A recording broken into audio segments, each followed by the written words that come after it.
बच्चों नमस्कार। आज मैं आपके बीच उपस्थित हूँ वर्ग 6 विषय हिंदी पाठ 10 जिसका नाम भीष्म प्रतिज्ञा है। तो मैं भीष्म प्रतिज्ञा लेकर आपके बीच उपस्थित हूँ। तो आइए देखें, यह पाठ जो है यह एकांकी है। यह पाठ एक एकांकी है। आप तो जानते ही हैं एकांकी में कुछ पात्र होते हैं। तो देखिए इसमें ये पात्र हैं। शांतनु, जो शांतनु है वह हस्तिनापुर के सम्राट हैं। भीष्म यानी देवव्रत ये हस्तिनापुर के युवराज हैं। दासराज निषादों के राजा हैं और सत्यवती दासराज की पुत्री है। तो पहला दृश्य इस एकांकी का शुरू होता है और उसमें उस दृश्य से पहले पृष्ठभूमि है निषाद राज की एक बहुत खूबसूरत कन्या होती है, पुत्री होती है, जिसका नाम सत्यवती है। सत्यवती को योजन गंधा भी कहा जाता है, बहुत खूबसूरत है। शांतनु जो हस्तिनापुर के सम्राट है, उसकी खूबसूरती, उसके रूप का गुणगान सुनकर उस पर मोहित हो जाते हैं और शादी का प्रस्ताव लेकर दासराज के घर आते हैं और वहीं से पहला दृश्य शुरू होता है। तो दासराज शांतनु को कहते हैं, भरत कुल में श्रेष्ठ हस्तिनापुर के महाराजा शांतनु का स्वागत है, जिनका स्वागत करने में देवराज इंद्र भी अपने को समेट नहीं पाते। उनका स्वागत निषादों का यह छोटा सा सामंत किस साहस से करे, फिर भी इस झोपड़ी में आपका स्वागत है महाराज। शांतनु कहते हैं, आप मेरे मित्र हैं दासराज, आप देश की अत्यंत प्राचीन जाति के राजा हैं। आपके पूर्वज निषाद गुह को भगवान रामचंद्र का सखा होने का गौरव प्राप्त था। मैं इस संबंध को, इस स्नेह सूत्र को और भी दृढ़ करने के विचार से आया हूं। इसी प्रकार से एकांकी में वार्ता प्रारंभ होता है और महाराज शांतनु सत्यवती के विवाह का प्रस्ताव दासराज के सामने रखते हैं। दासराज एक पिता थे, उनको अपनी पुत्री की तो चिंता थी, साथ ही हस्तिनापुर और निषादपुरी की भी चिंता थी।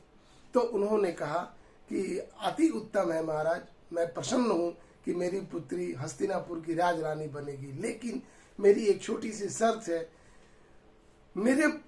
मेरी पुत्री से उत्पन्न पुत्र ही हस्तिनापुर की गद्दी पर बैठेगा, ऐसा आप वचन दे दें तो मैं अपनी पुत्री की शादी आपसे कर दूंगा।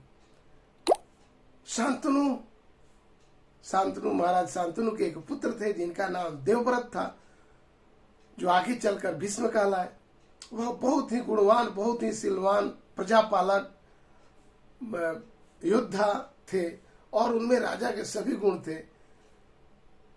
महाराज शांतनु उनको राजा बनने से रोक नहीं सकते थे। ऐसा उनका मानना था कि ये उनके साथ अन्याय होगा यदि मैं यह शर्त दे दूं, तो यह शर्त मैं मान लूं। तो इस प्रकार वह दासराज के शर्त को नहीं मानते हैं और उदास होकर अपने हस्तिनापुर लौट जाते हैं और अपने महल में चले जाते हैं, राजकाज भी नहीं करते हैं। यह पता जब देवव्रत को पता चल लगता है कि मेरे पिताजी इस कारण से माता सत्यवती के नहीं आने से उदास हैं, तो वह दूसरे दृश्य में वह निषाद राज के घर जाते हैं और प्रार्थना करते हैं। देखिए दूसरा दृश्य, और फिर दूसरा दृश्य भी वहीं दासराज की पुरी में एक बार फिर हलचल। आज पुरी में हस्तिनापुर के जो राजकुमार देवव्रत पधारे हैं, तो आप देखिए दासराज उनका भी स्वागत करते हैं और उनसे भी आने का कारण पूछते हैं। तो देवव्रत कहते हैं कि मैं माता सत्यवती को ले जाने आया हूं, क्योंकि पिताजी जब से गए हैं उदास है और आज दरबार में भी नहीं आए हैं। तो दासराज पुनः उनके सामने अपनी शर्त रखते हैं कि भाई मैं तो यही चाहता हूं, यही शर्त है मेरी कि सत्यवती से उत्पन्न पुत्र ही हस्तिनापुर की गद्दी पर बैठे। तो देवव्रत तैयार हो जाते हैं, ठीक है मैं आपको वचन देता हूं कि मैं हस्तिनापुर की गद्दी पर नहीं बैठूंगा। तो दासराज कहते हैं कि अति कृपा, आपने बहुत बढ़िया आपने ये शर्त स्वीकार कर ली, लेकिन यदि आपसे उत्पन्न पुत्र और सत्यवती के पुत्रों के बीच हस्तिनापुर के राज को लेकर लड़ाई झगड़ा होने लगेगी तो यह शादी जो है झगड़े का जड़ बन जाएगा, और ये शादी न केवल दो राज्यों के बीच बल्कि दो जातियों के बीच का झगड़ा बन जाएगा। तो देवव्रत एक प्रतिज्ञा लेते हैं, भीष्म प्रतिज्ञा, एक कठिन प्रतिज्ञा कि मैं आजीवन अविवाहित रहूंगा, और इस पर आसमान से पुष्प की वर्षा होने लगती है, आकाशवाणी होती है कि देवव्रत आज से तुम्हारा नाम भीष्म हुआ। इस प्रकार उनका नाम भीष्म पड़ जाता है, और दासराज उनकी सारी शर्त मान ली गई। तो दासराज अब कहते हैं कि अब मुझे कुछ नहीं कहना है, और सत्यवती को सादर आदर पूर्वक हस्तिनापुर के लिए विदा करते हैं, और यही एकांकी खत्म हो जाती है। तो चलिए, आपको उम्मीद है कि ये एकांकी अच्छी लगी होगी। चलिए इसके कठिन शब्दों को देख लेते हैं। कुछ कठिन शब्द हैं, और उसमें है प्रतिज्ञा मतलब शपथ, सामंत मतलब जमींदार, श्रेष्ठ मतलब उत्तम, पारंगत मतलब निपुण, अस्त्र मतलब फेंक कर चलाया जाने वाला हथियार, और सम्राट मतलब राजा। तो आइए अब इसके प्रश्न उत्तर को देखते हैं। प्रश्न अभ्यास, शांतनु कहाँ के राजा थे? तो शांतनु हस्तिनापुर के राजा थे। निषाद राज ने पहला प्रश्न का क्या उत्तर हुआ? तो शांतनु हस्तिनापुर के राजा थे। दूसरा प्रश्न, निषाद राज ने राजा से अपनी कन्या के विवाह के लिए क्या शर्त रखी? तो निषाद राज ने यही शर्त रखा कि सत्यवती से उत्पन्न पुत्र ही हस्तिनापुर की गद्दी पर बैठेगा। तीसरा प्रश्न, महाराज को निषाद राज की शर्त मानने में क्या कठिनाई थी? तो महाराज को एक पुत्र थे जिनका नाम देवव्रत था। वह प्रजापालक, योद्धा और राजा बनने के सारे गुण उनमें विद्यमान थे। वह उनके साथ अन्याय नहीं करना चाहते थे, इसलिए वह निषाद राज के शर्त को नहीं माने। चौथा प्रश्न, देवव्रत ने हस्तिनापुर की गद्दी पर नहीं बैठने की प्रतिज्ञा क्यों की? देवव्रत एक पितृभक्त पुत्र थे, वह अपने पिता को खुश देखना चाहते थे, इसलिए वे हस्तिनापुर की गद्दी पर नहीं बैठने की प्रतिज्ञा की। देवव्रत का नाम भीष्म क्यों पड़ा? देवव्रत ने एक भीष्म प्रतिज्ञा की, कठिन प्रतिज्ञा की कि वह आजीवन अविवाहित रहेंगे। इसी प्रतिज्ञा के कारण उनका नाम भीष्म पड़ा। प्रश्न 6, देवव्रत ने महाराज की शर्त क्यों मान ली? सही कथन के आगे नाव का निशान लगाइए। सही का निशान लगाइए। 6 का क, वह राजा नहीं होना चाहते थे, गलत है। उन्हें निषाद राज को प्रसन्न करना था, गलत है। वह ब्रह्मचारी बनकर यश कमाना चाहते थे, यह भी गलत है। वह अपने पिताजी को सुखी देखना चाहते थे, ये बिल्कुल सही है। तो 6 का कौन सही है? घ। अब आइए मिलान करते हैं। 7 में एक तरफ है, आप देखिए इसको मिलान करिए।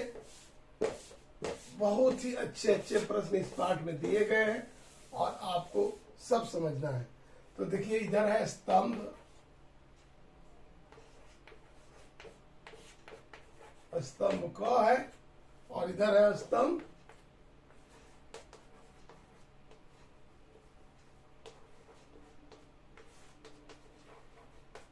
यह स्तंभ ख है। इधर है शांतनु।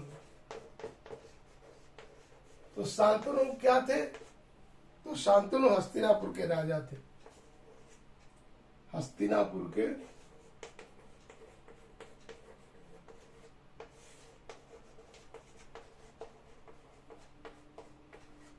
तो इनके सामने हस्तिनापुर के सम्राट लिख दीजिए। अब इसी तरह से आगे देख लीजिए, भीष्म, भीष्म के आगे लिखिएगा हस्तिनापुर का युवराज, दासराज निषादों के राजा, सत्यवती दासराज की पुत्री। इसी तरह से आप सभी प्रश्नों को कर लीजिए।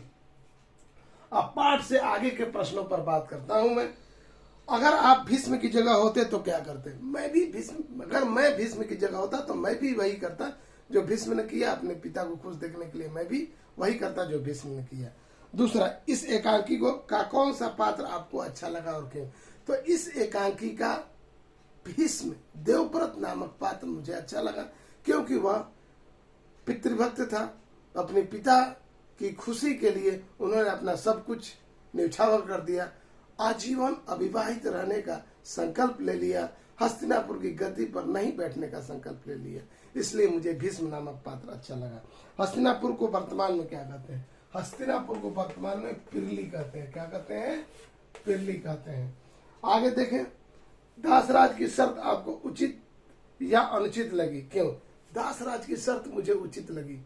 सभी पिता चाहते हैं कि उनके पुत्र, उनकी पुत्रियां सुखी रहें। दासराज हस्तिनापुर और निषादपुरी दोनों जगह खुशी देखना चाहते थे।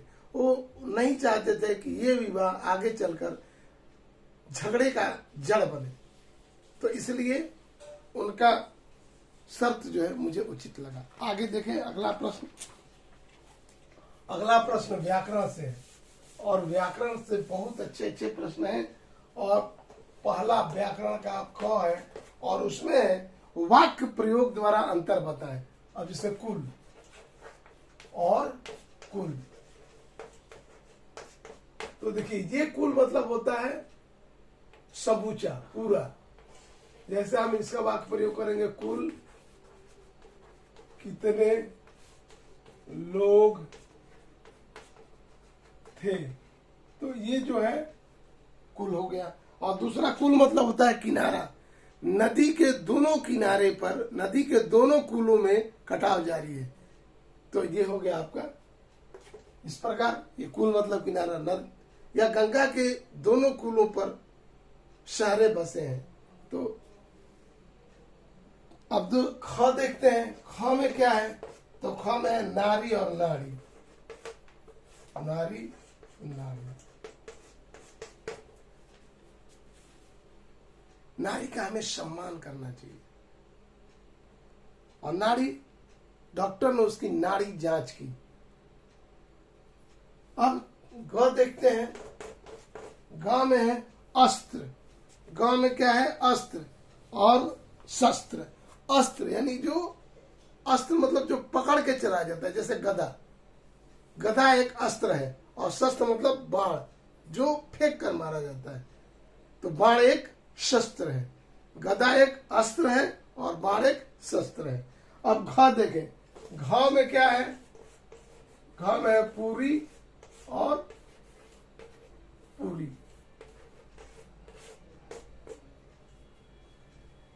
पूरी और पूरी, तो पहला पूरी जो है इससे गांव का बोध होता है। पहला पूरी जो है गांव का बोध होता है, महल का बोध होता है। पहला पूरी से भवन, महल का बोध होता है, भवन का, महल का। जैसे द्वारिका में अनेक पुरी है, द्वारिका में अनेक पुरी होने के कारण उसे द्वारिकापुरी भी कहा जाता है। तो ये अब ये पूरी मुलायम है, स्वादिष्ट है, पूरी स्वादिष्ट है, खाने वाली पूरी हो गई। अब आते हैं ग। और ग में देखिए क्या है? सेवा, शुश्रूषा। सेवा, वह अपने पिता की सेवा कर रहा था, जो अपने लोग, अपना खून जो सेवा करता है। शुश्रूषा नहीं, सेवा जो है दूसरे लोग करते हैं। जैसे नौकर मालिक की सेवा करता है, नौकर मालिक की सेवा करता है। और शुश्रूषा, पुत्र पिता की शुश्रूषा करता है। पुत्र पिता की शुश्रूषा माने देखभाल अपनी तरह से। अब आते हैं दूसरा प्रश्न क्या है? अब आप देख ले व्याकरण का प्रश्न दूसरा। व्याकरण का दूसरा प्रश्न पाठ 10 का, और इसमें है निवास स्थान में योजक चिन्ह लगा हुआ है। जैसे निवास, और इसमें योजक चिन्ह लगा के स्थान कर दिया। उसी तरह से इस पाठ में और कौन कौन सा इस तरह का बना हुआ है। तो इस पाठ से देखिए, आप मिला लीजिए, पाठ में खोजिए सूर्य और चंद्र, तो इसमें योजक चिन्ह लगा हुआ है। और देखिए कहाँ है योजक चिन्ह? जैसे सूर्य चंद्र में लगा हुआ है। और देखिए इस पाठ में और खोज लीजिए कहाँ है। बहुत सारे शब्द हैं जिनके बीच में ये चिन्ह लगा हुआ है। इस पाठ में खोजिए और उनको लिखिए। जैसे नौकर, चाकर, और भी बहुत सारे शब्द हैं, तो उनको खोजिएगा और लिखिएगा, जैसे छोटा सा। तो इस तरह से आप जो है योजक चिन्ह खोजिएगा, देखिएगा और लिखिएगा, बहुत सारे हैं। अब आते हैं व्याकरण का तीसरा प्रश्न मैं देखता हूं, और तीसरा प्रश्न उदाहरण आपको लिखने हैं। तीसरा प्रश्न में क्या करना है, आपको उदाहरण लिखना है। तीसरा का जैसे लिखा हुआ है महाराज, जैसे महाराज का लिखा हुआ है महाराज, युवराज, निषाद राज, उसी तरह सत्यवती, तो सत्यवती का 3 लिखिए, कर्णावती, दुर्गावती, धर्मावती। उसी प्रकार आगे है हस्तिनापुर, हस्तिनापुर का लिखिए मुजफ्फरपुर, दानापुर, समस्तीपुर, बहुत सारा पुर लगाकर लिख दीजिए आप। जैसे द्वारपाल है, रामपाल, भंडारपाल, देवपाल, तो इस तरह से आप बना सकते हैं। जैसे रामचंद्र है, भरत चंद्र, शरद चंद्र, महेश चंद्र, तो इस तरह से आप बनाकर लिखिए। जैसे राजरानी, राजरानी का महारानी, देवरानी, पटरानी, इस तरह से आप संबंधित शब्द को बनाइए। जैसे इंद्रपुरी, तो द्वारिकापुरी, जगन्नाथपुरी, महेंद्रपुरी, इस तरह से आप इन शब्दों को आप आगे बना सकते हैं। कुछ करने को में प्रश्न है 2। पहला प्रश्न इस एकांकी का अपने बाल सभा में कीजिए, तो आप बच्चों को तैयार करिए। इन पात्रों को, 4 पात्रों को बनाइए। कोई शांतनु बन जाएगा, कोई देवव्रत भीष्म बन जाएगा, कोई सत्यवती बन गया, कोई दासराज बन गया, और उनके संवाद को उन्हें याद करा दीजिए, और इस एकांकी को आप बाल सभा में कराइए। इसके बाद महाभारत के कुछ महारथियों के नाम मालूम करिए। महाभारत के महारथियों के नाम आपको मालूम है? पहले तो एक भीष्म पितामह हो गए, भीष्म पितामह, और द्रोणाचार्य, कृपाचार्य, इसके बाद अर्जुन, कर्ण, भीम।